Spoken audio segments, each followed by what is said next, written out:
Yo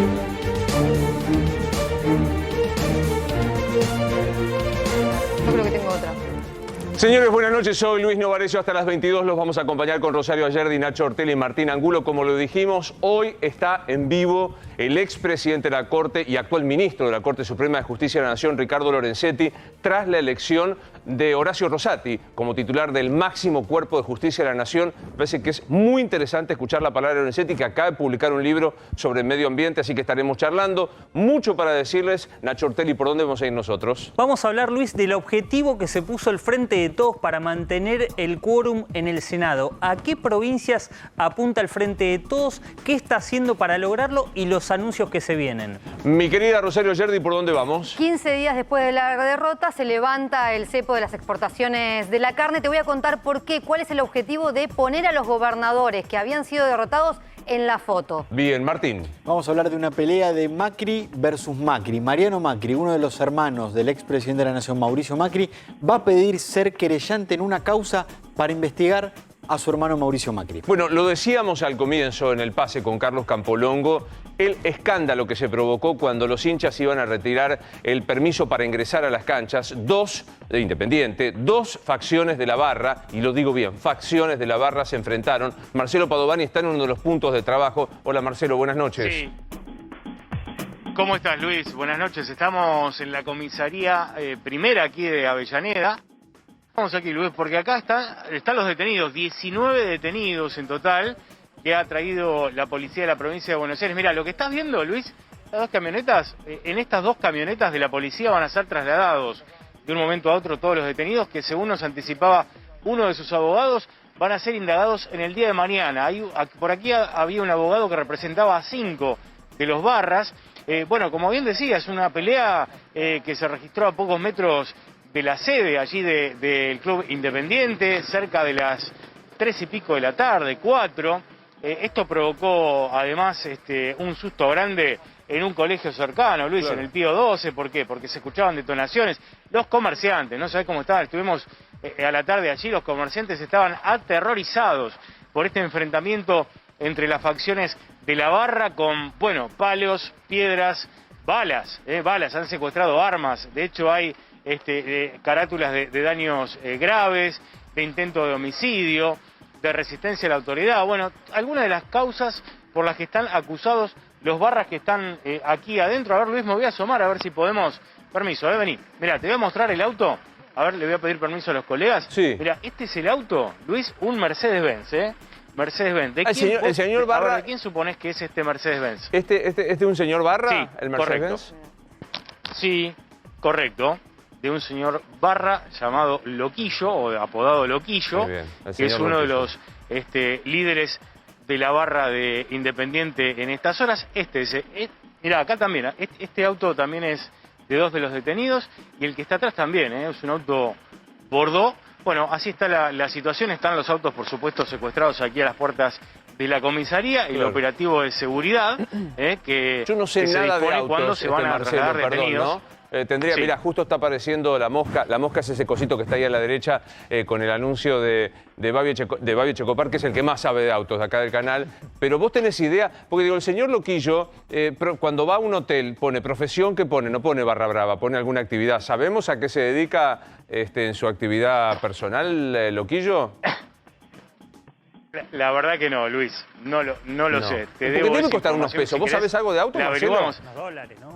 No es dólares largos. No, ¿yo? No, sí. No, estás como Novarecio, claro. No, pero claro, es un auto de marca alemana de alta gama, A simple vista, este auto debe valer un par de miles de dólares. Un par de miles. Acá bueno, detrás de cámara, que sí sabe. ¿Qué podrá valer este auto del señor Loquillo? ¿Tienen idea? Va de 25 a 30 mil dólares, ¿no es cierto? Claramente. Claro, ahí lo tenemos, muy bien. Que evidentemente debe tener una actividad muy redituable. Monotributista, Loquillo, ¿no? Monotributista. Monotributista, claro, efectivamente. Bueno, así quedó el... Bueno, por algo, sí. Pero por algo, Luis, la pelea, esto tiene que ver seguramente, el trascendido es que había una pelea por el tema del control. O sea, es que vuelve el público a las canchas, dentro de poco, con una...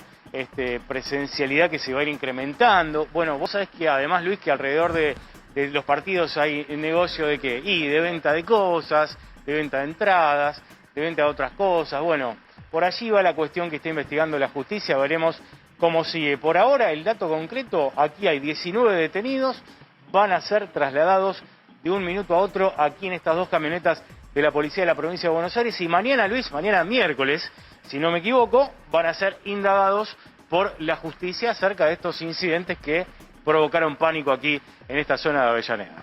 Muy bien, muchas gracias, Marcelo. Nos vamos a quedar allí tratando de entender, y ahora seguramente habrá una reacción del ministro de Seguridad de la provincia Berni y el ministro de Seguridad de la Nación recientemente asumió, que es un clásico de los barra bravas. Lo contaba Rosario, hoy lo anunció el propio Julián Domínguez junto con Juan Mansur, la reapertura desde el lunes de las exportaciones a China. Allí está trabajando Cristian Balbo con uno de los dirigentes de la mesa de enlace. Hola Cristian, buenas noches. Buenas noches, Luis, colegas. Y estamos con Elvio Laucirica, que es responsable, presidente de Coninagro, después de 1 hora y media de reunión que mantuvieron aquí en la sede del Ministerio de Agricultura, Ganadería y Pesca en San Telmo, con funcionarios del Gobierno Nacional, por supuesto el ministro Julián Domínguez, también vino el jefe de gabinete Juan Mansur, estuvo Guado de Pedro y 5 gobernadores. Descomprime un poco la relación entre el gobierno y el campo, porque lo que se anunció es la flexibilización de la exportación de carnes. A partir del lunes va carne de Argentina a China una vez más. ¿Se descomprime la relación entre el gobierno y el campo? Mira, indudablemente esto es una revalorización a la mesa de enlace, porque que seamos recibidos por la cúpula del gobierno nacional, más 5 gobernadores de las provincias más ganaderas del país, es una forma de una señal inequívoca de la importancia que se le da al sector y de la importancia que se le da al problema que teníamos del cierre de las exportaciones. Hoy por hoy el abrir la vaca china, que le llamamos, es una categoría, pero no vale la pena explicar. Lo que nos posibilita es una señal inequívoca de que esta liberación le permite al productor entonces, principalmente al productor de cría y al productor tambero, una salida a su producción, a una salida a esta categoría, que además no afecta porque no se consume en el país, no afecta a la mesa de los argentinos. A ver, Luis, colegas, los escucha Laucirica de Coninagro. Laucirica, gracias por atendernos. Simplemente lo está escuchando, es una buena medida, pero no alcanza. Con Julián Domínguez, ¿el vínculo entre el campo y el gobierno se restableció o todavía sigue resentido? Evidentemente, esto es un vínculo, vamos paso a paso. Y este es un primer paso sumamente importante, el que se ha dado, y es una revalorización, como decíamos recién, una revalorización a la mesa de enlace, pero también a todo el sector agropecuario, principalmente al productor de cría, que se le da una respuesta inmediata con la liberación, sin cupos, la liberación de la vaca china, y que además, como recién te explicaba, no afecta a la mesa de los argentinos. Esto es importante también notarlo, porque desde la producción no pretendemos también cosas que perjudiquen a los demás. Solo una última pregunta. Los intereses sí, pero sin buscar el perjuicio a los demás. Solo una pregunta para el consumidor que nos está viendo en este momento. El gobierno dijo que con esto bajaba la carne, hizo un promedio de un 1%. Usted me dirá si es cierto. La pregunta es, ¿qué va a pasar con el precio de la carne a partir de esto? Bueno, no debería afectar, la apertura de la vaca china no debería afectar el precio de la carne. Pero en el precio de la carne participan determinados factores, como por ejemplo los ingresos del consumidor. En la medida que el consumidor tenga mayores ingresos, lo primero que va a hacer es ir a consumir carne, comerse un asadito con los amigos, y va a demandar mucho más carne. Y como hoy, por las medidas que se han tomado de cierre de exportaciones, no se había propiciado la mayor producción ganadera, esto lo que genera que los corrales de los feedlots están vacíos, no va a haber una oferta que compense la demanda que nosotros presumimos que va a ser sumamente importante por esto que te decía, del dinero y de los ingresos del productor. Señor Laucirica, muchas gracias. Muy amable por estar allí. También a Cristian Balbo, que estuvo cubriendo este encuentro de la mesa de enlace con Julián Domínguez, otra ministra del gabinete de este caso, que ayer empezó a sentirse mal y que hoy finalmente fue intervenida en el Otamendi. la ministra Carla Bisotti. Está trabajando Gabriel Prosperi en el lugar. Hola Gabriel, buenas noches.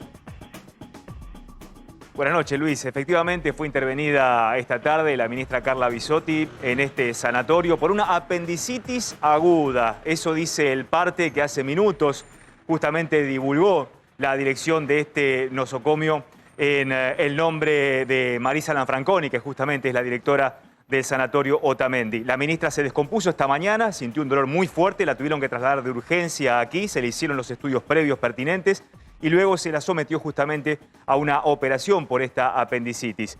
Todo salió bien, según el mismo parte, y ahora se está recuperando favorablemente. No está establecido aún cuándo le darán el alta, cuándo la ministra va a poder retomar sus actividades cotidianas. Lo que sí se estableció es que fue operada justamente por este cuadro, apendicitis aguda, y que su estado es bueno y se recupera favorablemente. Recordemos, Luis, que en este sanatorio también fue atendido el presidente de la Nación y en mayo del año pasado, el anterior ministro de Salud, Ginés González García, recordarás vos, por el hematoma subdural que lo aquejó después de un fuerte dolor en el brazo. Así que la información es, la ministra Bisotti está bien, no se sabe aún cuándo se le da el alta, apendicitis aguda del cuadro por la que fue operada. Bien, muchas gracias, Gabriel. Nos vamos a quedar allí para conversar sobre este tema. Bueno, enseguida me voy a sentar a conversar con Paula Oliveto. Hola, Paula, ¿cómo estás? ¿Qué tal? ¿Cómo estás? ¿Heladera mata voto? No.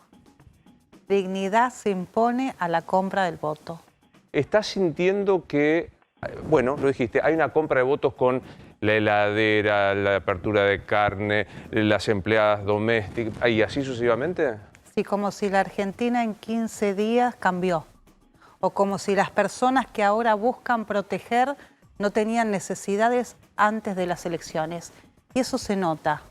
Me parece que es querer comprar una voluntad de una manera demasiado burda y sin entender qué pasó y sin entender cómo está en carne viva la sociedad.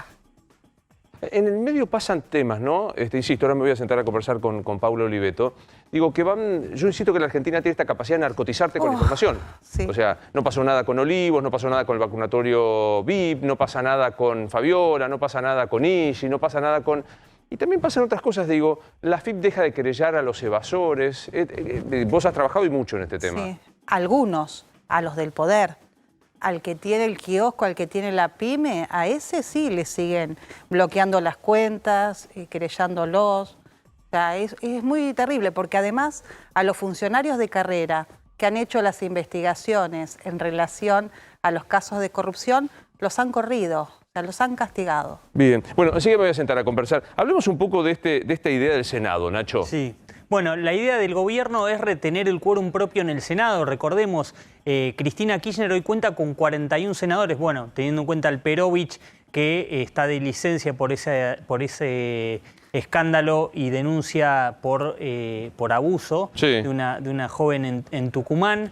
Tiene 41 senadores. Si se repite el resultado de las PASO, va a volver a tener 35 senadores, o sea, dos senadores menos que el quórum. Para abrir una sesión vos necesitas 37 senadores, para imponer temas necesitas 37 senadores, para negociar poco con la oposición necesitas ese número. Bueno, por eso lo que están tratando de hacer en Casa Rosada es una cuestión quirúrgica. ¿Para qué gastar recursos en toda la elección, en 8 provincias, en 8 distritos se elige para el Senado, si con 3 provincias podemos dar vuelta a la elección y podemos asegurarnos el quórum? Y apuntaron a Chubut, a La Pampa y a Santa Fe. Santa Fe vos la conocés muy bien, el tema de la inseguridad es uno de los que más rankea en cuanto a las preocupaciones de la gente. Por eso hoy crean este comité para tratar el tema Rosario, evidentemente, ¿no? Casi te diría que Aníbal, cuando asumió, puso la primera ficha en Santa Fe, en decir, bueno, algo hay que hacer para al menos mostrar presencia federal. Lo anuncia Aníbal, se pone al frente del gobierno de ese anuncio e intentará dar vuelta a la elección. Tiene que descontar 9 puntos en una elección. No es imposible, está difícil por lo que te decía Rosario también, el tema de la subestimación del voto. Muchas veces no se aplica en cuestiones inmediatas los cambios de agenda así repentinos. La gente no se come muy fácilmente los anuncios abruptos. Pero bueno, está en esa estrategia. Córdoba, Mendoza y Corrientes son las provincias que están descartadas. Te decía, 3 provincias apuntan, 3 provincias imposible de dar ni vuelta. perdamos el tiempo. Imposible, y en 2, en Tucumán y Catamarca, ganó el oficialismo. La estrategia, bueno, va a ser seguridad para Santa Fe, también el tema del campo afecta a Santa Fe, pero también a La Pampa, y la política en Chubut. ¿Por qué la política? Porque ahí el peronismo no fue unido. Fue el oficialismo provincial por un lado, el oficialismo nacional por otro. Entonces están tratando de trabajar acupuntura con Arcioni, con el gobernador chubutense, para de alguna manera llegar a un acuerdo político. Por ahora no se bajan los candidatos a Arcioni, ¿eh? Claro, ¿te acordás que le pedían a Arcioni que se bajara? No sé cuánto importa. Recordemos que en las PASO los argentinos en el extranjero no podían votar. Ahora sí pueden hacerlo en las elecciones propiamente abiertas, así lo prevé la ley. No sé cuántos votos son y cómo puede influir eso, Rosario. Bueno, es importante, ¿por qué? Porque son 820.000 votos en la provincia de Buenos Aires. Y en la provincia de Buenos Aires el oficialismo está tratando de buscar votos por donde sea.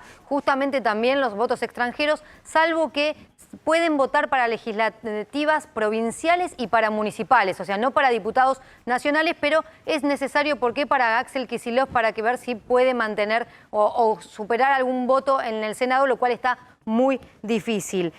Sacó en los extranjeros que votaron, sacó el 48% del Frente de Todos contra el 33% de Juntos por el Cambio. Esto significa que si van a buscar más votos, seguramente pueden llegar a ganar el Frente de Todos. ¿Y sabes cuánta gente, cuánto fue el padrón de extranjeros que fue a votar? Porque no es obligatorio, el 21%. Muy poco. Claro, muy poco. Tenés mucho voto para ir a buscar. Cuando la elección en la provincia se ganó por poco más de 300.000 votos, tenés mucho voto para ir a votar. Y en 2019 había ido a votar el 66%. Es decir, bueno, hay que ir a buscarlos, y en este objetivo del Frente de Todos para tratar de recuperar votos de donde sea, también van a buscar estos votos. Bueno, voy a conversar y después nos sumamos con la diputada Paula Oliveto. Pasaron ya 15 días largos. El diagnóstico de por qué el voto fue castigo hacia el gobierno de ustedes es por espanto al gobierno o por amor a ustedes. No, yo creo que se dieron las dos situaciones. Primero, la sociedad está enojada con el gobierno. Pasaron muchas cosas. El gobierno manejó mal la cuarentena, el gobierno estaba de fiesta mientras nosotros estábamos encerrados, el gobierno privilegiaba vacunarse ellos y no nuestros padres, nuestros familiares, los chicos que estaban enfermos. O sea, hubieron un montón de situaciones que enojó al pueblo. La liberación de presos, bueno, vos dijiste un montón. Viste que nos vamos olvidando. Y creo que ven en Juntos por el Cambio una oposición responsable que se mantuvo unida a pesar de haber perdido las elecciones, que fue un desafío. Generalmente las coaliciones, cuando pierden las elecciones, se terminan evaporizando. Eso no pasó. Y creo que nos ven a nosotros en esta elección, que es legislativa, como una especie de contrapeso al kirchnerismo, de límite, de freno, ante un gobierno que, por ejemplo, mientras nosotros estábamos encerrados, mandaban a la Cámara de Diputados la reforma de la ley de Ministerio Público, la reforma judicial, los superpoderes para el presidente. Yo creo que la sociedad está queriendo equilibrar el poder. Antes de la elección... Sería muy torpe pensar que nos lo quiere dar a nosotros ahora. Antes de la elección me acuerdo que te preguntaba, y a muchos le pregunté, ¿tiene sentido preguntar si gobiernan Alberto o Cristina? Después de lo que vimos, de la derrota, del silencio, de la carta y de los cambios, ¿tiene sentido preguntar quién gobierna? No. Lo que no entiendo, el rol del presidente, y ahora se entiende menos. Porque antes vos veías una vicepresidente muy fuerte, con mucha injerencia dentro de las decisiones del Poder Ejecutivo, y un presidente que de alguna manera lo administraba, lo ejecutaba. Ahora vos estás viendo a un presidente que prácticamente no tiene rol, una vicepresidenta que ordena desde las sombras y mediante una carta, y a un Mansur que hoy parece el presidente. Entonces, estamos todos muy confundidos, y lo peor de todo es que no se están respetando las reglas del juego de la Constitución. Mirá qué cosa que parece letra muerta. Es un país presidencialista, donde hay equilibrio entre los poderes. O sea, esto de que una vicepresidenta le ordene al presidente y a su vez crean una figura como la de un jefe de gabinete que sustituye al presidente y dejan al presidente electo por todos los argentinos en un rol decorativo, no lo he visto nunca. Bueno, un poco lo planteamos con Rosario, que traía información, después en todo caso vemos la opinión, que decía que la estrategia del gobierno es callarlo al presidente. sacarlo de los actos públicos, sacarlo de las presentaciones en los medios de comunicación, relevado por Mansur o por Insaurralde en la provincia, lo cual es tremendo. O sea, que los subordinados le ordenan al presidente cómo funcionar. Lo estamos naturalizando, que es lo peor. Porque la gente lo votó a Alberto Fernández. El que tiene que rendir cuentas de su gestión, de la de sus ministros, es el presidente de la República. Tendría que estar haciendo una cadena nacional, tendría que estar teniendo conferencias con los periodistas para que le pregunten. La Argentina está en crisis económica, social, sanitaria. ¿El presidente ahora no da la cara? Es subestimarnos, como nos subestiman en relación a todas estas medidas a partir de la elección. Es como tomarnos el pelo. Sí, digo, en el medio, y ninguno de los dos somos economistas, pero digo, hoy ves que el dólar vuelve a acercarse a los 200 pesos, el dólar negro, por supuesto, el que siempre tiene... Digo, el nivel de inyección de dinero para compra de votos, como vos definiste, tiene también su consecuencia económica. Primero, en diciembre todos los argentinos nos convertimos en calabaza, porque toda esta varita mágica que nos quieren hacer creer en octubre y en noviembre, en diciembre no pasa nada. Como si una familia con necesidades, en diciembre no la Después tiene. tenerlas, claro. Con el tema de Santa Fe, ¿cuántas veces un gobierno anunció el envío de fuerzas federales a Santa Fe? Si vos lo ves, es coincidente con las elecciones.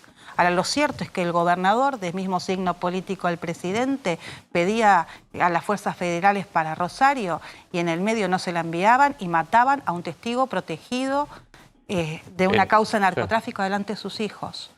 Entonces, ¿quién les puede creer? El problema es que ya no es creíble lo que están haciendo. Y otra cosa, Luis, si a vos se te murió un familiar y vos no lo pudiste acompañar en sus últimos días, si vos no lo pudiste enterrar, ¿te van a comprar?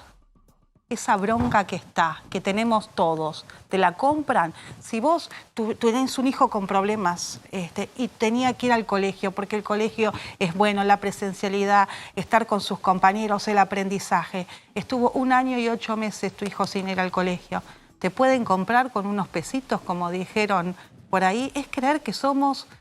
O sea, que estamos a la vidriera, a la compra. Porque a mí me parece obvio esto, ¿no? O sea, la escuela era el foco de infección más tremendo de la historia, lo criticaban a Larreta porque la abría en la ciudad, y de golpe, pospaso, se abren las escuelas masivamente, abriendo hasta los sábados. Pero el recital de miles de personas va a haber, financiada con la plata de los impuestos, cuando hay chicos que no tienen para comer. ¿Puede entenderse el orden de prioridad de esta gente?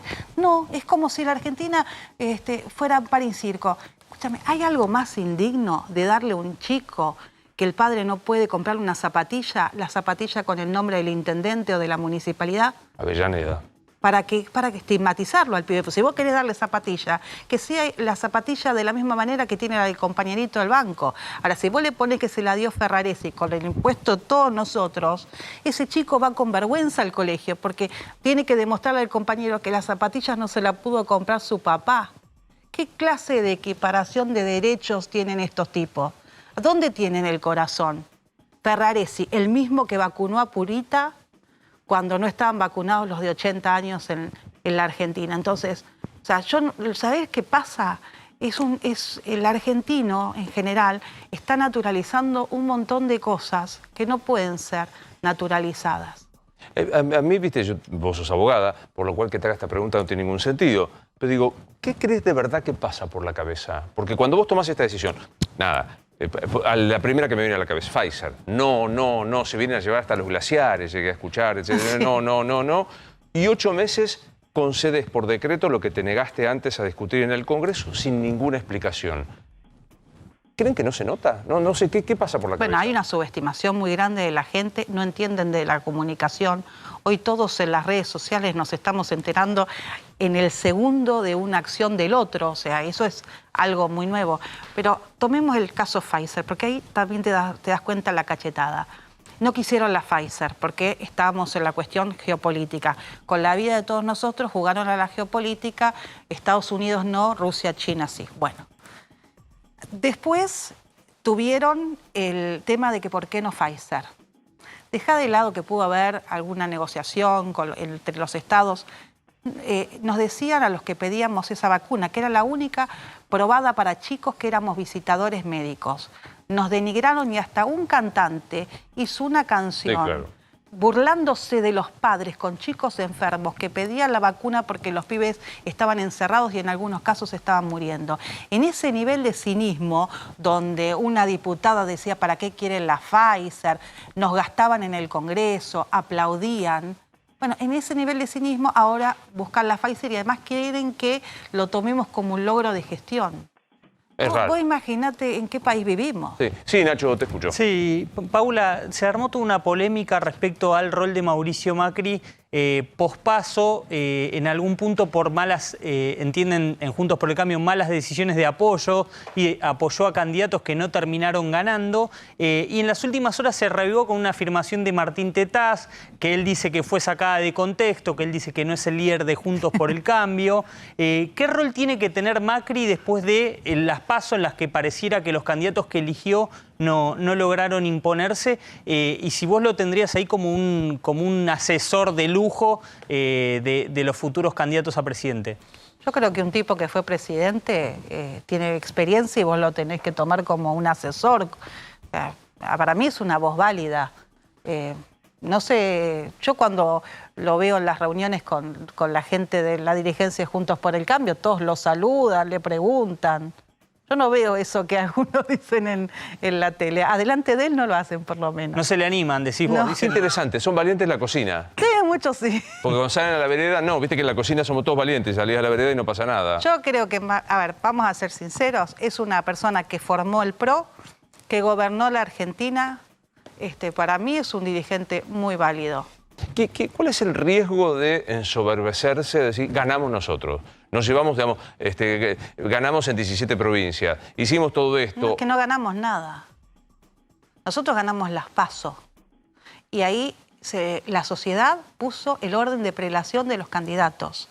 Tenemos que esforzarnos para ganar en noviembre. Esa es la verdad. En noviembre se definen las bancas. En noviembre se define el número de diputados que va a tener la oposición, el número de senadores que va a tener Cristina. Esa definición de la Cámara de Diputados y de la Cámara de Senadores va a tener el correlato en los organismos de control, va a tener su correlato en el Consejo de la Magistratura, va a poder poner frenos o no a, por ejemplo, la reforma judicial. Pero ganar... No se gana Nosotros no nada. tenemos que ser agrandados ni mucho menos. Sí, Rosario. Bueno, y a pesar de eso, Elisa Carrió abrió una discusión polémica ahora que tiene que ver con quitarle la presidencia de la Cámara de Diputados a Sergio Massa en caso de que sean primera minoría, lo cual todavía no se sabe. Esto, incluso algunos dirigentes dicen que es un golpe institucional porque tiene que ver con la línea sucesoria e incluso durante el macrismo, cuando el peronismo la podía reclamar, siempre dejó que Emilio Monzó o que Federico Pinedo sean los presidentes de la Cámara. ¿Está de acuerdo con esto, con esta discusión y con que se le quite la...? En realidad lo que dijo Lilita es algo que dice el reglamento de la Cámara. El reglamento de la Cámara dice que el presidente de la Cámara de Diputados es el que tiene la primera minoría. Falta que nosotros tengamos las bancas, o sea, estamos hablando de algo teórico. Lo cierto es que no es verdad que Emilio Monzó fue porque el kirchnerismo le dio el lugar. El kirchnerismo era un bloque, los gobernadores eran otro bloque y Sergio Massa tenía otro lugar. Sí creo que primero no hay que apresurarse en esos debates y segundo que los próximos 2 años del presidente Alberto Fernández, si hoy está débil, los próximos 2 años va a estar muy débil, por eso se necesita un Congreso muy fuerte, con gente que tenga experiencia y que pueda darle gobernabilidad, tanto al presidente como una administración a la crisis. Por eso es importante que Juntos por el Cambio tenga una bancada de 120 diputados. Paula, entre los partidos que integran la coalición que ustedes forman, ya muchos empiezan como a alinear quiénes pueden ser posibles candidatos a presidente en el 2023. Rodríguez Larreta por el PRO, algunos gobernadores radicales por el radicalismo, Facundo Manes. De ustedes, ¿Carrió sigue siendo la presidenciable de la coalición cívica? No creo que Lilita quiera ser candidata a presidente, ya fue varias veces y es una líder de mi espacio, pero ya de Juntos por el Cambio. Ella es una obrera de la unidad. No la veo candidata a presidente. Sí va a trabajar para que la Argentina tenga una alternativa de Juntos por el Cambio para el 2023 y mi partido va a ser parte de de esa elección junto con su liderazgo, que es claro que es Elisa Carrió. Ahora, si vos me preguntás, ¿la veo a ella candidata? No. Y me parece que tampoco es prudente en este momento andar probándose el saco antes de tiempo. Los que se probaron el saco antes de tiempo se lo tuvieron que sacar muy rápido. Hay unos cuantos en la historia argentina, sí, ¿no? Por eso hay que estar tranquilos. Viste que había algunos que ya eran presidentes y se llamaban presidentes. Y no pasó nada. No, hay que ser muy prudente. Y además no da en este momento en Argentina. Te lo planteaba, ¿no? El tema de algunas causas, ¿no? Vacunatorio VIP, Olivos Gate, digamos, ¿tenés algún tipo de expectativa? No digo esperanza porque la palabra esperanza tiene demasiada buena prensa. Y yo, viste, no estoy a favor de la esperanza, estoy a favor de la expectativa fundada. ¿De que haya alguna sanción? Sí, a la larga. En el caso de las vacunas, o sea, y de cómo se administró la emergencia con las excepcionalidades que se dispusieron miles de millones de pesos sin ningún tipo de control, ahí sí, seguramente las auditorías van a ser concluyentes, la AGN está trabajando en una auditoría y eso va a derivar en una causa penal. Y va a tardar muchos años, pero vamos a tener justicia, porque junto con la pandemia y las emergencias que le permitieron hacer cualquier cosa, contratación directa, sin motivación y un montón de otras cuestiones, ahí vamos a encontrar muchos negocios y va a haber una causa judicial. Después, el vacunatorio VIP y lo otro... Va a pasar, sin pena ni gloria. Y vos fijate que ni siquiera lo llamaron indagatoria aquellos que falsearon su condición de médicos, porque también naturalizamos que hubieron funcionarios que se hicieron pasar por personal de la salud, porque en ese momento los que te ponían la traqueotomía eran los que debían ser vacunados, no el Procurador General de la Nación. Sí, no Zanini. Gracias, Paula, por haber venido. Un placer. Recién Pablo Oliveto estaba diciendo todavía no ganamos nada. Recién, de hecho, se oficializan las candidaturas pospaso. O sea, la justicia electoral los consagra como candidatos. Exactamente. Lo que está ocurriendo ahora, Luis, es que está terminando el escrutinio definitivo en todas las provincias del país. Falta solamente el escrutinio definitivo en la provincia de Buenos Aires. En el resto de los distritos, en el resto de las provincias, ya culminó.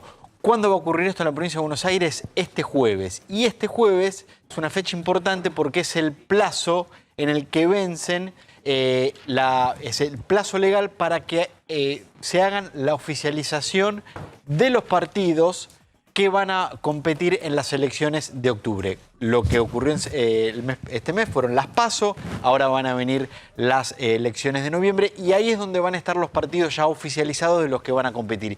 Y esto tiene mucha expectativa porque en aquellos partidos que hubo interna y que hubo acuerdo para, después del resultado, cruzar las listas, que el que salió segundo vaya segundo o tercero, el que primero obviamente primero, e ir intercalando los candidatos, están esperando el resultado definitivo de las PASO en la provincia de Buenos Aires para poder completar esto. Primero lo hace la Junta de los partidos políticos y si después entre algún partido político hay alguna disputa de cómo quedaron conformadas esas listas, van a poder hacer algún reclamo ya ante la justicia electoral para poder zanjarlo ahí. Bueno, en instante vamos a estar conversando con Ricardo Lorenzetti, que es ministro de la Corte, fue presidente de la Corte Suprema de Justicia de la Nación. No es muy habitual que el expresidente de la Corte esté en un estudio de televisión. La verdad que me parece interesante.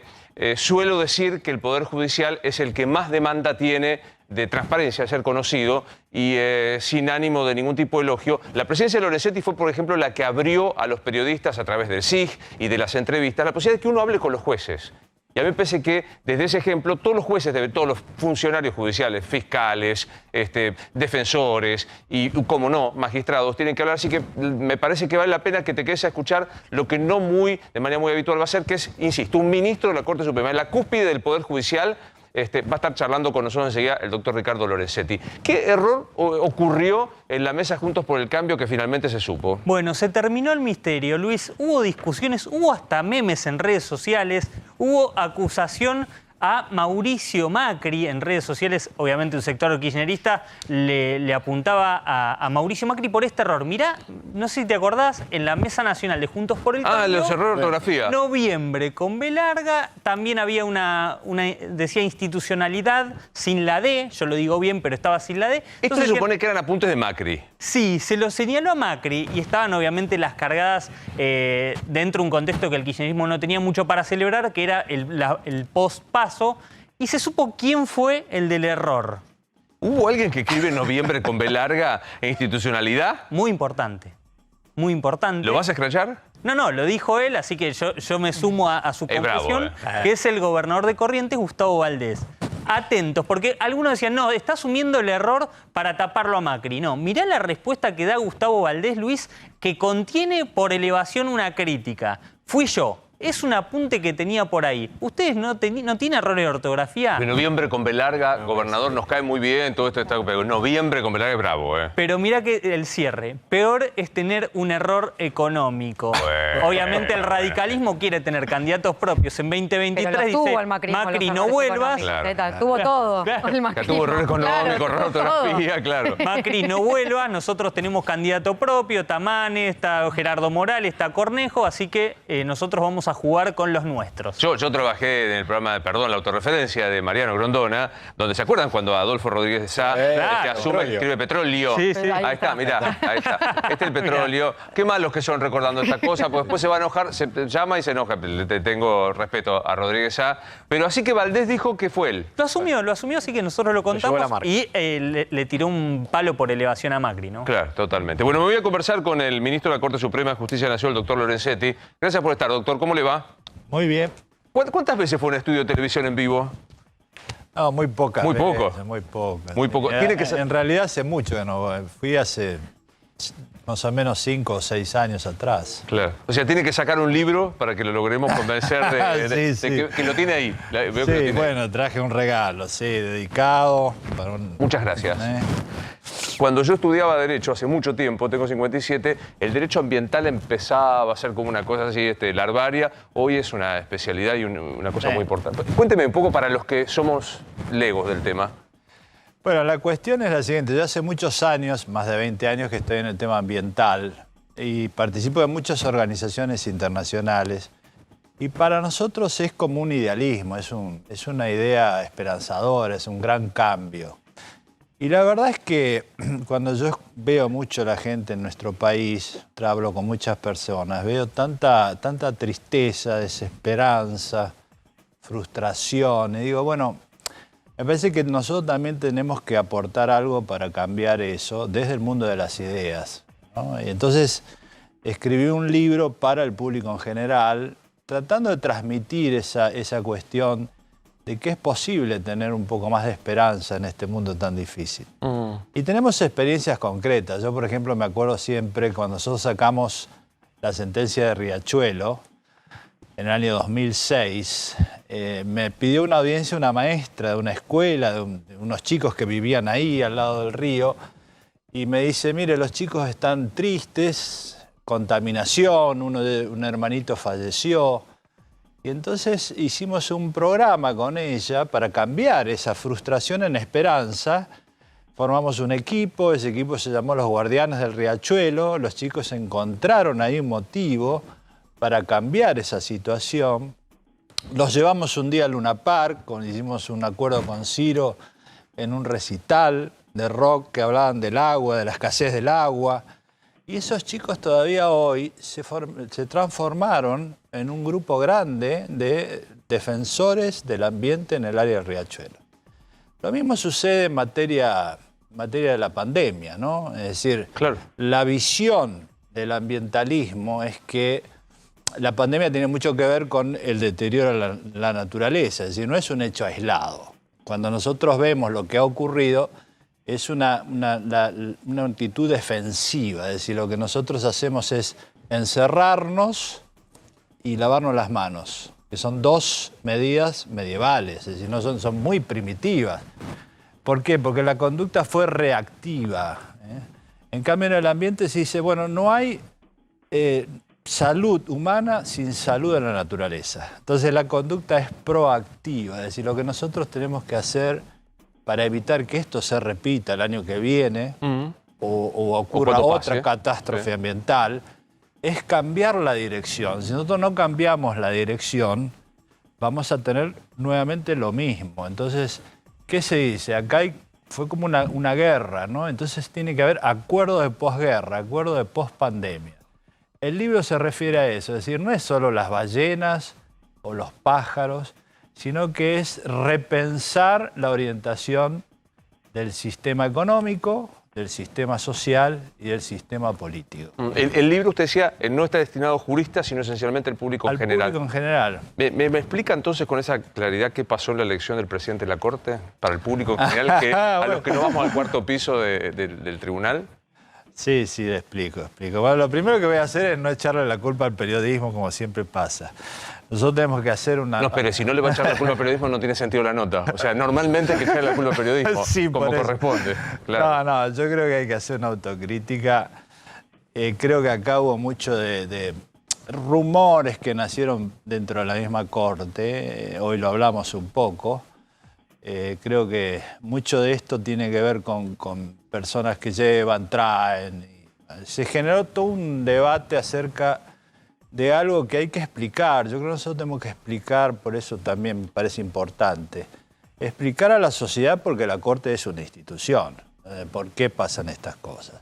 Entonces, a ver, cuando yo ingresé a la Corte, fin del 2004-2005, era una Corte que estaba integrada por personas de enorme prestigio. Estaba Fait, estaba Carmen Argibay, estaba Zaffaroni, estaba Petracchi, Maqueda, Hayton. En ese momento nosotros dijimos, bueno, hay una cuestión central que hay que cambiar. Siempre la Corte era la Corte de Alfonsín, la Corte de Menem, la Corte del Proceso. Entonces, esta tiene que ser la Corte de la Corte, es decir, del Poder Judicial. Tenemos que diferenciarla.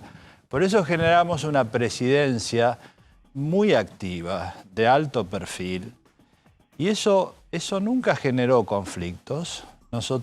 Yo fui 10 años, casi 10 años, con un grupo que eran gente de gran personalidad. Nunca tuvimos conflictos y tuvimos que resolver problemas muy difíciles, como fue el corralito, ¿se recuerda el corralito? Digo, Zaffaroni, Fait. Sí, o sea, bueno. no eran dos... Bueno, pero todo ese proceso requería de una presidencia de alto perfil. Bueno, yo creo que se logró. Hoy nadie habla de la Corte del presidente tal. Entonces, eso es un saldo importante para la institucionalidad de la Argentina. ¿Qué pasó? Bueno, después, lamentablemente, falleció el doctor Petracchi, falleció Carmen, después se fue el doctor Fait. Bueno, llegó un momento que quedamos 3, que fue un momento enormemente difícil. No sé si usted se acuerda que fue la transición entre la presidencia de Cristina Kirchner y de Mauricio Macri. Éramos 3. Hicimos un enorme esfuerzo, porque incluso creo que hicimos una contribución a esa transición durante varios meses, solo 3, con una mayoría de 3, y un enorme esfuerzo. Pero claro, ahí fue la Corte de Lorenzetti, porque no era otro. Había mucho personalismo, todo el mundo empezó a hablar la Corte de Lorenzetti. Cuando ingresaron los nuevos ministros, Carlos Rosenthal y Horacio Rosati, bueno, ahí se replanteó de nuevo el tema y se empezó a hablar de, bueno, realmente hoy ya no es necesaria ese protagonismo, porque nosotros tenemos 2 ministros propuestos por el presidente Macri, después Hayton y yo por el presidente Kirchner. Y Maqueda Duhalde. Y Maqueda Duhalde. O sea, no es la Corte de ningún presidente, es la Corte. Tampoco se necesita un protagonismo, entonces se empezó a hablar de una idea más colegiada, y eso es lo que empezó a funcionar. Creo que todos los ministros que hablaron, tanto Carlos Rosenthal, que habló hace muy poco sobre eso, y también Horacio Rosati lo dijeron. Bueno, ahora somos todos, es como una mesa redonda donde todos somos iguales. La presidencia de la Corte ya no tiene ese, ni es necesario que lo tenga, pues si fuera necesario lo tendría. Pero concédame que la elección del actual presidente Horacio Rosati, solo con 3, en ausencia suya... Y bueno, ahora le explico eso. Pero, es cuanto menos raro. No, pero explico eso. Pero digo, lo que es importante entender es que hoy todos coincidimos en que no hay...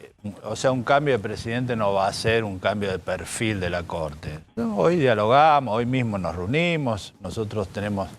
Cada uno tiene su visión, cada uno tiene... El presidente de la Corte hoy no tiene hemos cambiado el régimen interno, es otro tipo de presidencia, otra corte. Es decir, el presidente hoy no tiene una facultad distinta de cualquiera de los otros miembros. Prácticamente somos todos iguales. Entonces no es un cambio de perfil, no es una corte donde el rol de un presidente vaya a ser... Se genera una enorme expectativa respecto de algo que en realidad nosotros lo vemos mucho más normal. ¿Qué pasó? ¿Nosotros los 5, dice? Sí, hoy sacamos una decisión unánime, ¿no? Permítame ser brutal. Sí, en la de la obra social. Permítame ser brutal. ¿Su vínculo con Horacio Rosati es bueno o está quebrado? No, vamos a aclarar una cosa.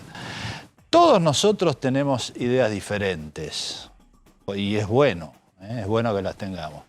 Pero hablamos, o sea, los cuerpos colegiados no tienen por qué tener conflictos graves y además nuestra responsabilidad frente a la sociedad es que seamos serios. ¿Qué pasó estos días?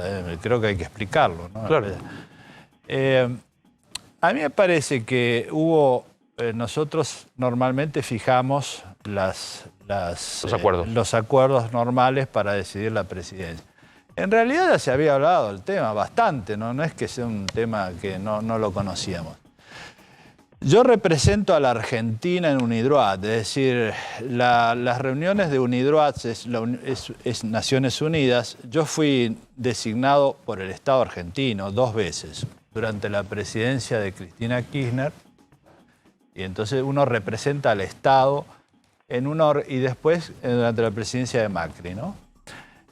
Yo represento al Estado en sesiones donde se discuten convenciones internacionales sobre contratos internacionales. Y no es que uno puede ir, no ir, o hablar o no hablar. Bueno, esa fue mi argumentación por la cual... Que coincidía con el acuerdo, con la convocatoria al acuerdo. Bueno, me parece que no es necesario hacerlo. Bueno, yo creo que fue un problema interno, creo que hoy está solucionado. ¿Por qué mandé una carta? Porque yo creo que sí hay cuestiones que nosotros debemos explicar a la sociedad. ¿Qué es lo que yo quería explicar a la sociedad? Que hoy lo expuse en el acuerdo, yo les expliqué a mis colegas, miren, yo mandé una carta porque yo creo que hay cuestiones que hay que explicar a la sociedad. ¿Por qué? Porque en ese acuerdo que ellos convocaron, yo no podía estar, le dije, bueno, hagámoslo el martes, que era hoy. Ellos insistieron en hacerlo, tienen todo el derecho del mundo, no es una cuestión que yo... Raro. No, bueno, pero...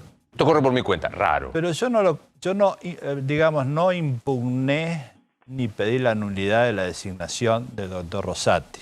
Al contrario, eso no hay una crisis. Yo hubiera impugnado eso, habría una crisis. Obvio. Lo que yo hice fue sentar una posición. ¿Por qué? Porque cuando se produjo el autovoto del doctor Nazareno, eso generó una enorme reacción social en ese momento, tanto que hubo artículos periodísticos. Yo recuerdo el de Kovaldov, que fue un hombre que yo reconozco mucho, muy crítico. Carrió, la doctora Carrió le pidió el juicio político a Nazareno por esa razón. Fue un... Apunte histórico para el que no se acuerde. Julio Nazareno, riojano, socio del estudio Menem, presidente de la Corte. Bueno, fue una enorme crisis. Entonces, en ese momento, el doctor Petracchi fijó una posición que nosotros luego consideramos la correcta. Yo me he dedicado mi vida al derecho y siempre trato de explicar lo que hago. Entonces yo dije, yo nunca me hubiera votado a mí mismo, por más que seamos 3. Yo creo que eso no estuvo bien. Yo no cambio las ideas, porque yo creo que la Corte tiene que dar previsibilidad. Respeto la idea de otro que dice, bueno, para mí está bien, me voto a mí mismo. Yo no lo comparto, yo comparto la posición que adoptó Petracchi, la fijé, porque creo que hay que fijarla públicamente. ¿Por qué hay que fijarla públicamente? Porque la Corte tiene principios. Nosotros tenemos que dar tranquilidad a la población, tenemos que transmitirle a todos cuáles son los principios de la Corte. Entonces yo por eso puse, estos son precedentes de la Corte, no debemos cambiarlo, que uno ahora dice, bueno, yo cambié de idea. Bueno, yo no, yo creo que la Corte tiene que mantener. Sin violar la conversación del acuerdo de hoy, que usted me dice, usted expuso, explicó el porqué de la carta.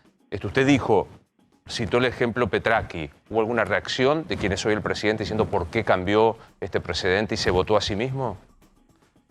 No, yo respeto la opinión. Petraki en ese momento hizo lo mismo. O sea, son opiniones. Yo no me voto a mí mismo, no me parece bien, porque además la Corte opina en cuestiones electorales. Es decir, yo creo que nosotros tenemos que dar... También está muy manoseada la política electoral y la legislación electoral. Yo creo que nosotros... Mira, yo he escrito mucho, entonces trato de decir, de mantener una línea de principios y de coherencia. Yo tengo como 30 libros. Yo cada vez que tengo una opinión, un fallo, digo, ¿qué escribí? Y trato de volver a escribir lo mismo. Entonces yo, por ejemplo, he escrito mucho sobre cierto vicio que hay en nuestro país acerca de la ley. La ley a veces la consideramos un consejo adaptable a las circunstancias del momento. Eso está mal. Nosotros tenemos que decir, la ley se aplica en todos los casos, con todas las personas y en todas las circunstancias de la misma manera. Entonces, yo no creo que sea bueno el mensaje de que si nosotros, bueno, ahora somos amigos, esto está bien. No, mantengamos un criterio. Yo creo que eso es...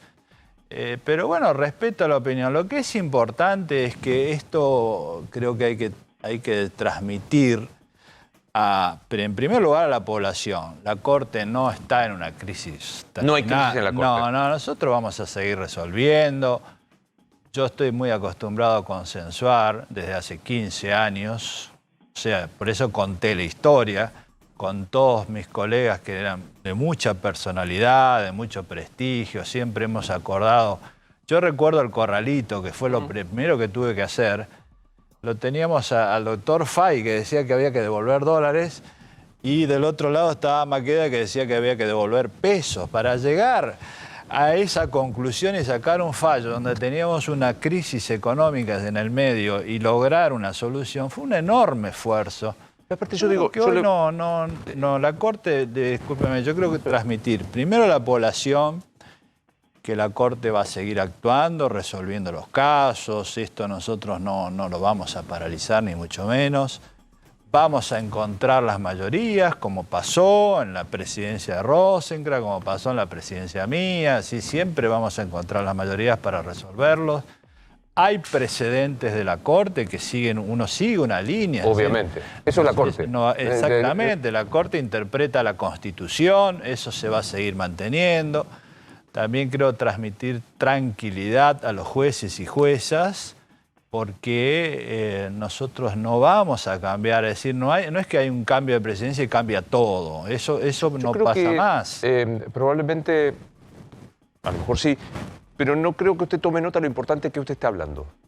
El Poder Judicial sigue teniendo en algunos sectores un manto de opacidad para el común de la gente que no logra entender las sentencias. O sea, hay todavía sentencias que se siguen redactando con el ad limine y con el ut supra, que es imposible. Por eso, para mí, que un expresidente de la Corte y ministro venga acá y hable, y, por ejemplo, reconoceré eternamente el trabajo del SIG, que encabezaba la doctora María Burdín, que era la posibilidad de hacer un F5 y encontrar una sentencia entera. No puedo no bordear el chisme, y usted me lo admitirá o no. Yo digo, Lorenzetti no pudo ser ministro de la Corte porque Cristina se opuso. ¿Qué le pasa cuando escucha eso o lee eso? ¿A dónde? ¿Ahora? Sí.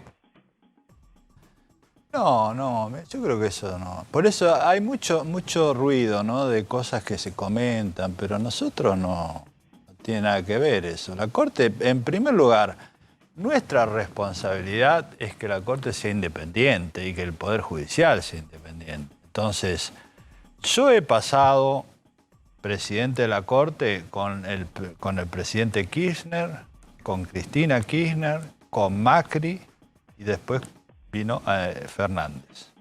O sea, ya tenemos una larga experiencia, y no es que fue sencilla, porque yo por ejemplo recuerdo el conflicto con el campo, por ejemplo, cuando la Corte tuvo que actuar y fue una gran crisis, el conflicto de la especificación, el conflicto de la democratización de la justicia, ¿se acuerdan? Cuando Sí, claro. una enorme presión social, los ataques que sufrió el doctor Fay cuando nosotros salíamos a defenderlo. Que lo jubilaban, lo querían jubilar de prepo. Una larga historia, problemas de todo tipo. Y ¿Cuál fue la peor época?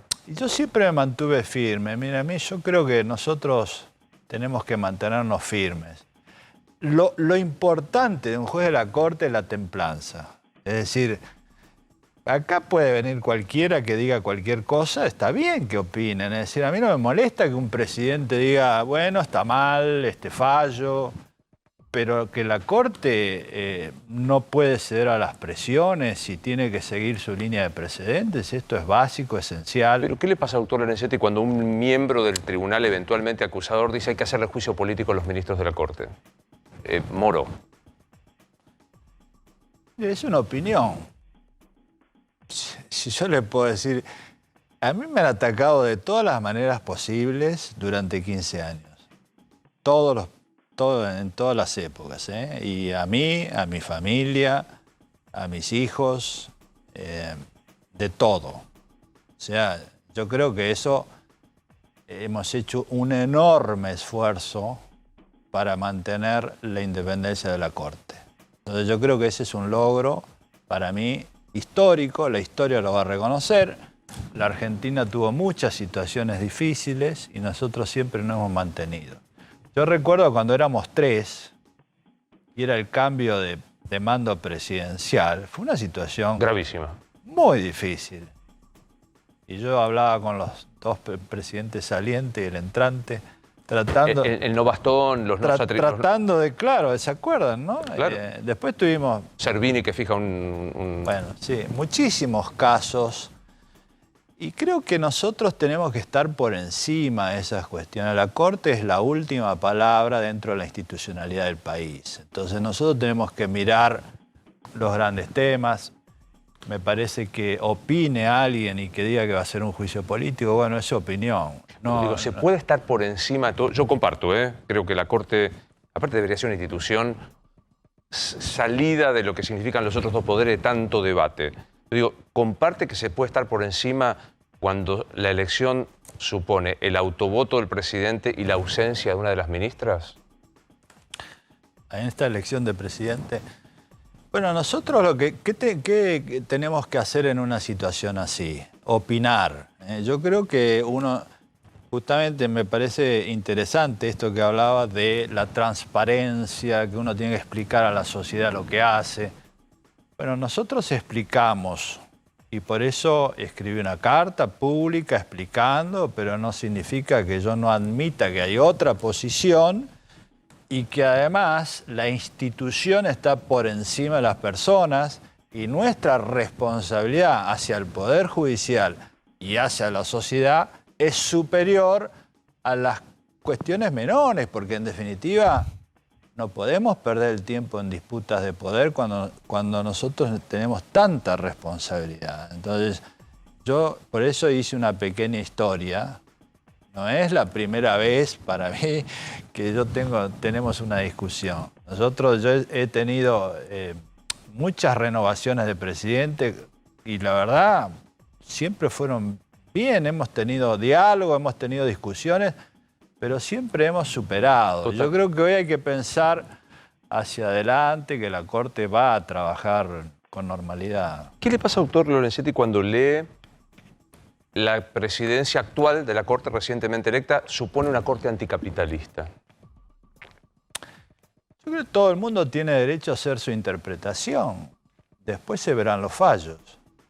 Yo reitero, el cambio de presidencia de la Corte hoy no significa ningún cambio importante. La jurisprudencia va a ser igual. O sea, nosotros no podemos cambiar la jurisprudencia porque en la Argentina también hay una idea muy personalista que yo siempre he combatido, siempre. Es decir, nosotros no podemos pensar en términos de que está fulano, vamos para allá, y está mengano, vamos para el otro lado. Suele pasar, Yo escribí varias veces el tema del mito de Sísifo, ¿no? Vamos para, subimos, después cae todo y empezamos de nuevo.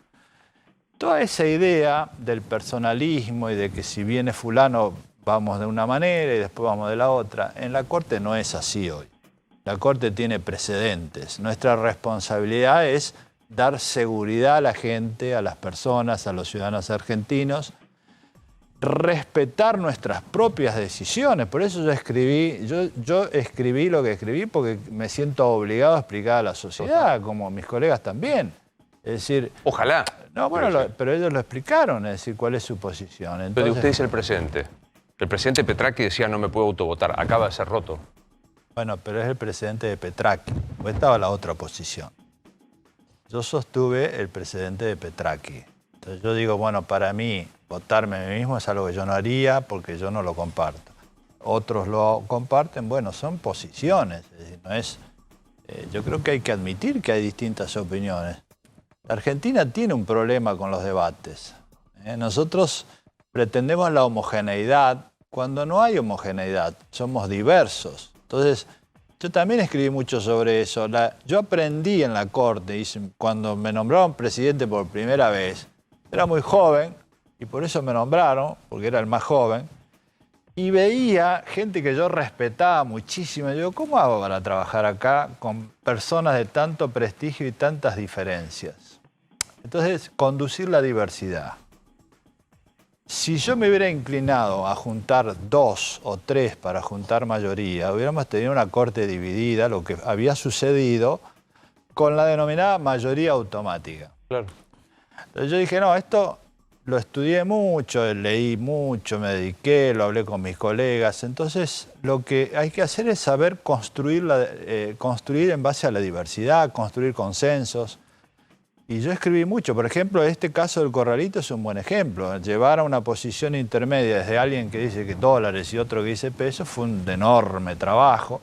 Y lo mismo pasó con el tema de los jubilados, con los juicios de lesa humanidad. Sí, claro, con la libertad, claro. Hemos tenido tantos. Entonces yo creo que hay que acostumbrarse a conducir la diversidad. Cuando uno cree que puede lograr que los demás piensen igual, estamos... ¿Cómo vive como ministro de la Corte la grieta dentro del Poder Judicial? Porque digo, la grieta en la política no hace falta que se la cuente. Pero digo, hay grieta, hay movimientos supuestamente de defensa profesionales, justicia... ¿Cómo vive eso? Justicia legítima, ¿cómo vive esa situación? No, yo creo, en primer lugar, que los jueces y las juezas tienen que dictar sentencias en base a la ley y no a sus opiniones personales o políticas. Esto está claro. Y nosotros insistimos mucho en esto. Yo la semana pasada di una charla en la Justicia Federal de Rosario sobre esto.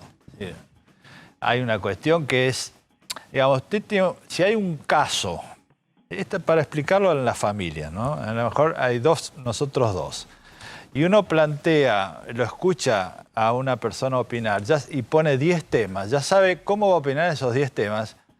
No porque se refiere al caso, sino porque acá atrás tiene ya una preconcepción que nosotros llamamos paradigma, es decir, la ideología, el modo de ver. Entonces, frente a 10 casos opinan de la misma manera, por más que discutan. Los jueces no tienen que hacer eso. Los jueces tienen que aplicar la ley. Entonces, una cosa es que se organicen asociaciones, gremialismo, por decirlo en términos... de defensa profesional, claro. Bueno, con distintas ideas, eso está bien, pero en la justicia, cuando aplican la ley, no. La ley no tiene que... En primer lugar, yo no creo que la ley es muy clara, hay que aplicarla sin ideologías de ese tipo. Obviamente que hay concepciones de filosofía jurídica que compiten, y eso es importante. Nosotros estudiamos mucha filosofía porque es importante tenerla, pero no hay polarización en las sentencias, no debe haberla. Y yo tampoco creo, sinceramente, el libro tiene mucho dedicado a eso, que es que la polarización es un discurso antiguo y fracasado. Ninguna sociedad va a funcionar así. La grieta es antigua y fracasada. Sí, yo lo escribí porque lo creo. Entonces, no se puede funcionar así porque el mundo cambió. ¿Qué le pasa, doctor Lorenzetti, cuando escucha la existencia de la teoría del lawfare? una suerte de contubernio entre nosotros, siempre estamos nosotros, ustedes, bienvenido al club, ustedes los jueces, los poderes económicos, para juzgar no en base a los códigos, sino a los intereses de este tipo? Yo creo que son opiniones y siempre las respeto. No creo en eso. Nosotros y no debemos hacer eso. Lo que ocurre hoy es que los poderes judiciales tienen una trascendencia muy grande. ¿Por qué? Yo estoy en contacto con muchos colegas de muchos países por todas las organizaciones internacionales que participo, son muchas, y todos tienen este problema, no creamos que es acá. Sí, claro. ¿Por qué? Porque si uno mira hace 50 años, la agenda de un juez era, o de una jueza, era peleas de vecinos, un asesinato. Hoy tienen que resolver temas, por ejemplo, la agenda de la Corte nuestra, como la de todas las cortes. Fíjense, por ejemplo, la Corte de Estados Unidos hoy tiene un enorme debate sobre si está politizada o no, la de Brasil, porque la agenda de los poderes judiciales es muy fuerte, porque los grandes temas no se resuelven, sino que se judicializan. ¿Por qué no se resuelven? Es un tema que yo trato ahí. Porque estamos asistiendo a un cambio del estatuto del poder. Todos los sistemas de base electoral, con la enorme transformación tecnológica que hubo, hay un incentivo muy fuerte para responder a lo inmediato. Es decir, si uno toma una decisión, en el día la cuestionan. Porque sí, claro, a eso lo llamamos vetocracia, porque el poder se ha diluido de tal manera que nunca hubo tantas personas con tanta capacidad de vetar algo. Si alguien, un intendente, un gobernador o un presidente en cualquier país democrático, ¿no?, toma una decisión, bueno, enseguida la tecnología rompió el tiempo que había, ahora es inmediato, se cuestiona.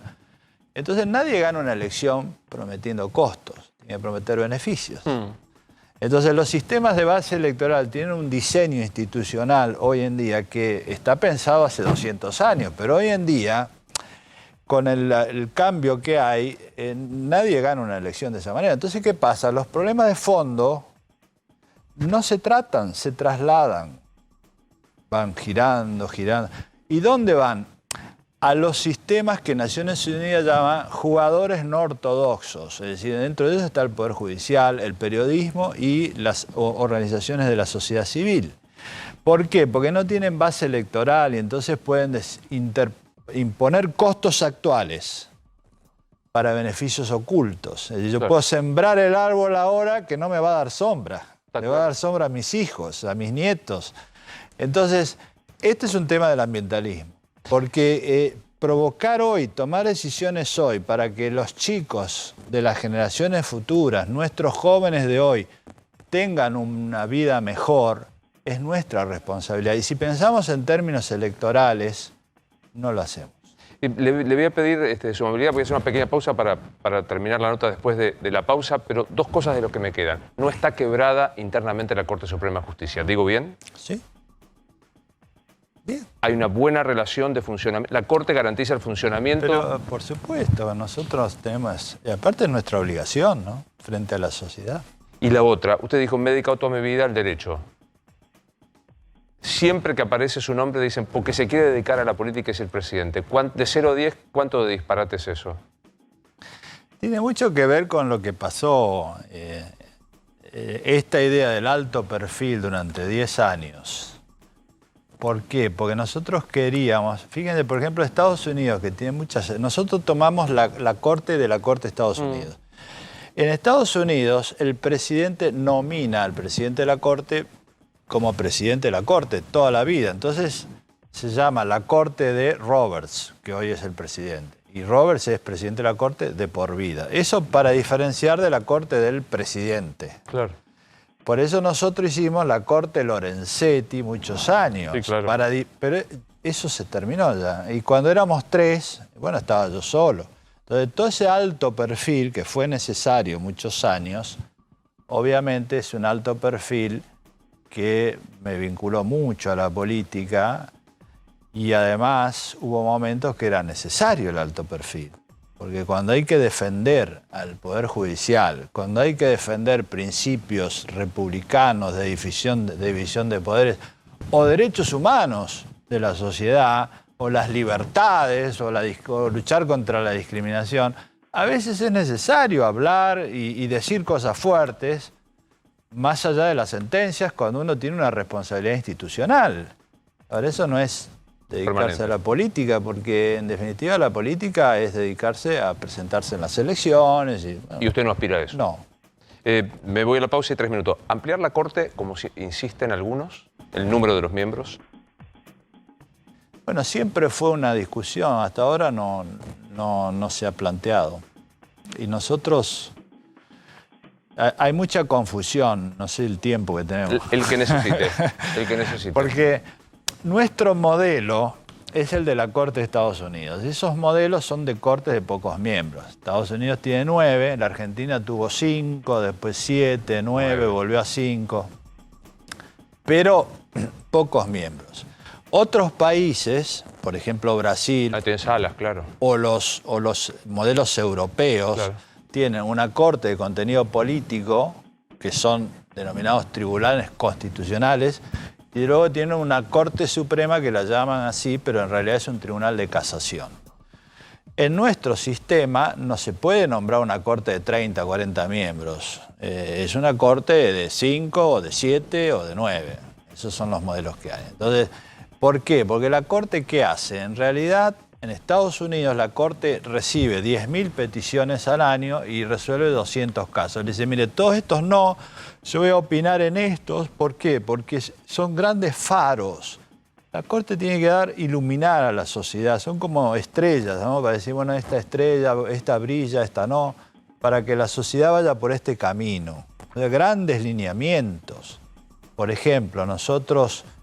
Cuando asumimos, veíamos que había que actualizar la Constitución en la jurisprudencia. Entonces sacamos fallos ambientales, fallos sobre los jubilados, fallos sobre los derechos sociales, el derecho al agua, los derechos a la alimentación.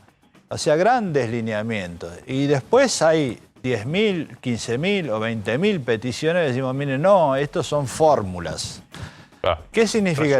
Resuélvanlo ustedes. Y bueno, porque para eso están todos los demás tribunales, ¿no es cierto? Nosotros en materia penal, por ejemplo, en la Argentina tiene 2 cámaras de casación, con lo cual no es necesario que la Corte intervenga demasiado en materia penal. Baje a la Cámara y resuélvalo ahí. Claro.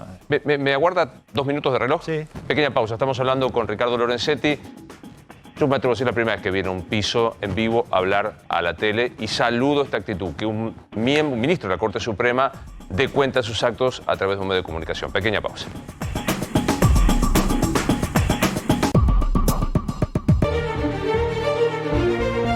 Me decía que le interesa, estamos hablando con el doctor Ricardo Lorenzetti, que ha presentado El colapso ambiental, cómo evitarlo, el nuevo enemigo. Que es un texto sobre precisamente derecho ambiental, pero no para abogados, sino para todo el mundo. Le interesa particularmente hablar del tema de niñez vinculada con este tema, ¿no? Bueno, la cuestión ambiental hoy no está limitada a las ballenas o a los bosques, ¿no es cierto? Es una nueva visión. Dentro de esa nueva visión, porque esto es la pospandemia, ¿no? Es decir, va a cambiar todo. Hay cambios culturales y políticos e institucionales. El libro trata todo eso, ¿no? Cómo pueden ser los nuevos diseños institucionales para el futuro. Dentro de uno de los temas es el de los chicos. Porque fíjense que una de las cuestiones interesantes es la aceleración que hay hoy. Una persona que vivió 30 años asistió al nacimiento de Google, Facebook, Zoom, Netflix, todo. O sea, lo que hoy tenemos hace 30 años no existía. Una persona de 90 años tenía otro mundo. Parecía que nació en otro mundo. Entonces la aceleración es muy rápida. Y entonces el tema de los niños y su educación es central por lo que viene. ¿Por qué? Porque van a tener que entender lo que pasa. Entonces nosotros en materia ambiental tratamos mucho eso. Uno de los problemas que hay, por eso decimos los discursos atrasados y se necesitan nuevos relatos. Nosotros hablamos siempre de la libertad para hacer esto, para hacer lo otro, la libertad frente al Estado, la libertad frente a las corporaciones, para hacer lo que uno desea. Pero hoy lo que uno desea está programado. ¿Por qué los chicos desean todo lo mismo? El formateo ese, claro. El formateo, ¿no? Es decir, los chicos de Argentina juegan a los mismos juegos que los de China. Esto antes no existía. Antes había diferencia. Entonces hay una fuerte influencia sobre el modo de pensar. Los chicos pasan mucho tiempo con la tecnología y eso genera una burbuja. La burbuja tiene impacto en la educación e impacto político e institucional, porque cuando nosotros estamos dentro de una burbuja, hablamos con las mismas personas, tenemos los mismos amigos que opinan igual, y si alguien opina diferente está en otra burbuja. Entonces, eso es la polarización. Es porque hay muchas burbujas que se llaman echo chambers, donde uno escucha y repite lo que ya sabe, se confirma. Entonces, uno de los grandes temas que se estudian ahí es tratar de proteger a los niños que viven aisladamente conectados. Porque el diseño que hoy hay los encierra en una burbuja y no hay pensamiento crítico. Entonces, entusiasmarlo detrás de luchas ambientales, de un nuevo idealismo, que tengan esperanzas. Y cuidado, los chicos tienen mucha más esperanza que los grandes. Cuando uno habla del ambiente, yo creo que, por ejemplo, Harari dice, el mundo se quedó sin relatos. Bueno, la Argentina se quedó sin relatos. Claro. ¿Qué cosa entusiasma a nuestra gente? A la gente común, a la que está hoy escuchando. ¿Qué es lo que los entusiasma? Entonces, lo que tenemos que hacer es generar ese nuevo idealismo y un nuevo relato que entusiasme, que esos chicos puedan tener una visión más integrada del mundo. Eso es el ambientalismo hoy, no es una cosa aislada. Total, bueno, por eso recomendamos el libro. Querría que la última pregunta se le hiciera a Martín Angulo, que es nuestro especialista en materia judicial y una de las personas que más sabe de... Cuidado con la pregunta de Angulo, le advierto porque parece bueno, no lo es. Yo quería retomar lo que le preguntaba antes Luis vinculado al lawfare. Durante el gobierno de Mauricio Macri hubo muchas prisiones preventivas a funcionarios del gobierno anterior, muchos procesamientos, y siempre se criticó que la Corte no haya tomado como cabeza del Poder Judicial alguna postura institucional, más allá de las causas que en el recorrido van a tardar en llegar. ¿Ustedes pensaron en algún momento de tomar alguna postura respecto de las prisiones preventivas, si había un exceso ahí, si se estaba cambiando algún tipo de jurisprudencia, si eso estaba perjudicando al Poder Judicial en sí? Por eso que hay que explicar cómo funciona el sistema judicial argentino. Nosotros en materia penal tenemos 2 cámaras de casación. Entonces, si alguna persona tiene un proceso, esa penal, ¿no?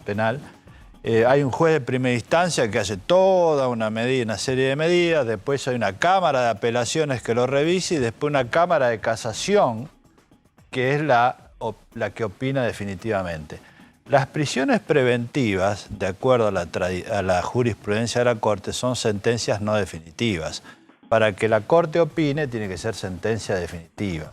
Por eso es que no hubo sentencias de la Corte sobre prisiones preventivas ahora y en toda su historia.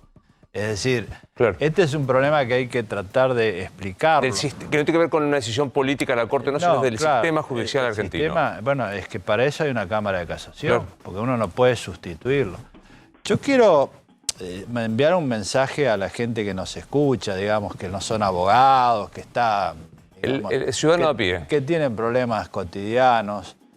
El Poder Judicial necesita una reorganización profunda y esto requiere un acuerdo de Estado, es decir, los 3 poderes. Esto es importante y sobre todo entender que el Poder Judicial tiene que ser independiente, cuestión que creo que no está muy clara en nuestro país desde hace muchos años. Entonces, se requieren reformas importantes, no tanto en el poder, porque el poder no sirve para nada si no sirve para la gente. Se necesitan reformas para que la justicia sea más rápida y esto es más cercana a la población. Son más cantidad de jueces, más jueces y juezas más cercanos, los edificios tienen que estar cercanos donde está el conflicto y no que vayan al centro. Entonces hay muchísimas medidas de fondo que justamente por la razón que dije antes, los problemas de fondo nunca se arreglan, se trasladan. Entonces yo creo que hay una deuda importante de transformación en el Poder Judicial, que nosotros hicimos un plan de política de Estado en el año 2007 y todavía no se pudo concretar. Ahora, la Corte, para tranquilidad de la población, siempre va a funcionar como estuvo funcionando. Es decir, nosotros tenemos que tener templanza, serenidad, proteger los derechos, para eso está la Corte. Y en eso no vamos a claudicar. Entonces yo creo que la gente está tranquila.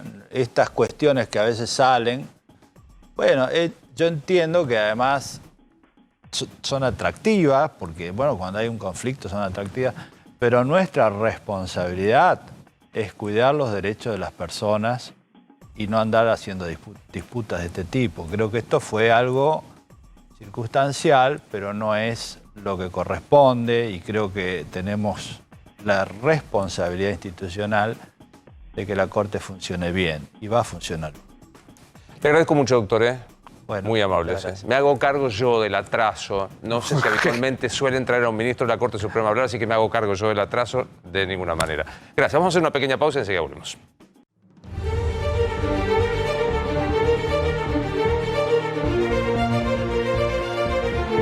Si tuvieras que decir, Martín, la frase más saliente, el título más saliente de Lorenzetti. Que la Corte no está quebrada. Que la Corte no está quebrada. Que no hay crisis institucional. Que no creen en lawfare. Que no creen en lawfare. Me parece que va a tener que hacer fuerza la Corte para dar esa imagen. Sí. Ahora, digo, por supuesto que nos encantaría poder entrevistar al doctor Rosati, a Rosenkranz, a la doctora Hayton, a Maqueda. Nos encanta. Creo que ese... A ver, me comprendo la General de Ley porque pasé por la Facultad de Derecho.